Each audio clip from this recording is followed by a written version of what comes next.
बिस्मिल्लाहिर्रहमानिर्रहीम। अज़ीज़ तलबा अस्सलामु अलैकुम। आज के सबक में हम उर्दू हरूफ तहज्जी के हर्फ गाइन के हवाले से चंद बातें सीखने जा रहे हैं। तो आइए आज के सबक का आगाज़ करते हैं।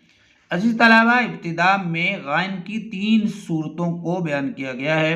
नंबर 1 के ऊपर गाइन की शक्ल जो है उसको तहरीर किया गया है, और नंबर 2 के ऊपर गाइन का नाम जो है वो तहरीर किया गया है, लिखा गया है, और आखिर में गाइन की आवाज़ को जो है वो बयान किया गया है। अगर हम गाइन के ऊपर ज़बर लगाकर इसकी आवाज़ को इसको पढ़ें तो इसकी आवाज़ बनती है गाइन ज़बर गा।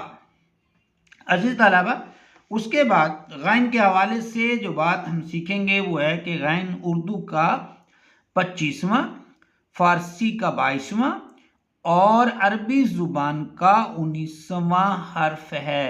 अज़ीज़ तलबा, अरबी में इसका तलफ़ुज़ गाइन है।